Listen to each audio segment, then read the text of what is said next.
Hey guys, welcome to the Field of 68 YouTube channel. If you like what you see here, hit that subscribe button and you'll get more college basketball content just like this. And here's where we're going to start, gentlemen. Purdue is the number 2 team in the AP poll. UConn right now is the number 1 team in the AP poll. And if you listen to the people that are in my mentions on Twitter and the Purdue fans that are losing their minds, there is no question about it that Purdue should be the number 1 team over UConn for a couple of reasons, not the least of which are a win over Gonzaga, a win over Tennessee, a win over Marquette, a win over Xavier, a win over Alabama, a win over Arizona, a win over Illinois. That is what they argue. That is what they are saying, that the resume just does not match up. I'm not huge into talking about resumes right now, but I'm going to give the floor to you, Jerel. Is it an overreaction to say that Purdue should be the number 1 team in the country and they were robbed by the AP voters?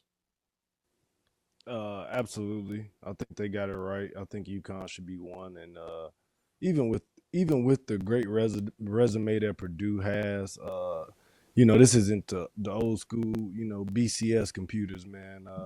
If you lose, you go down. I mean, it's really that simple. You usually drop, especially if the team's behind you win. So, they drop one. Obviously, is nothing that anybody's worried about. Purdue still looks like a well-oiled machine for the most part. Everybody still has them picked to make a deep run. But should they be number 1 this week starting off? No, they took an L. So I think they got it right with the Huskies being the top. Tyler, you agree? There's no question.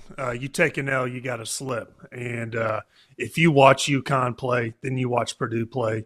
UConn's a much better team. They have a sophisticated offense. They have players, and also one of their better players is injured, and they're still doing their thing without him. And when they get him healthy, Klingon, when he comes back, they're going to dominate even more. I think they're well coached, and also Purdue's well coached too. And I like Purdue, and this isn't any shade towards Purdue, but they play in the Big Ten as well, which is we just talked about how weak that conference was, and the Big East is just a different zip code, and there's a lot more quality teams and quality wins, and they're going to be tested more in the Big East. And UConn, to me, is the top dog in all of college basketball right now. The top dogs. You hear that? From the brain of Tyler Hansbrough right there. Here's what I would say. I would think right now, if you're comparing the resumes, right, and if you were to put together a bracket and you were going to put together your Field of 68, which we will do starting next Monday on Fielding the 68, 5:30 p.m. Eastern time on our YouTube channel. That'll be streaming. It'll be twice a week, every Monday, every Friday, 5:30 p.m. We have the best bracketologists in the business. Make sure you go check that out. If you were to put together a bracket today, I think Purdue would clearly have to be the number 1 overall seed because of all those wins they have in that resume that they put together.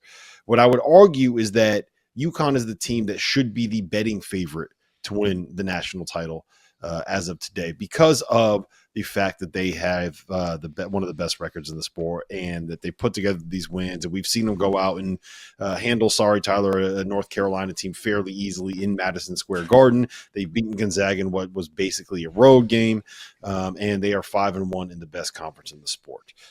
Yes, they have not played any of the other title contenders in the Big East just yet, but I think that they are probably the team with the highest ceiling because they've done most of this without their full complement of players. Steph Castle missed most of the first month of the season.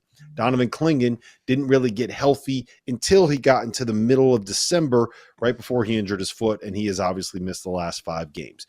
If you look at where they were, according to Ken Palm's adjusted defensive efficiency metrics, on the day that he was hurt against Seton Hall, they were 11th nationally in adjusted defensive efficiency. They were 3rd in offense. They are still, as of today, 3rd in offense. And they are now 44th in defense. If you look at some of these other metrics, there's a site called barttorvik.com that allows you to look at these efficiency numbers in a specific time window. Since Klingon went down, UConn is outside the top 100 in defensive efficiency. He is everything for them on the defensive end of the floor. He is the reason why they can survive with a team that doesn't have great perimeter defenders on it. So I do think that once UConn finally gets healthy and gets rolling, that's the team that you would want to see when they get when things click in late February, when things click in March, when things click into the NCAA tournament. So that's the way that I would phrase it. I think Purdue right now probably has the best overall resume. UConn is the best overall team. And I'm not at all biased, guys. There's no bias there at all. Thank you for watching the Field of 68. If you've enjoyed what you've seen here, hit that like button, share this link with your friends, or check out the description for some other places that you can consume Field of 68 content.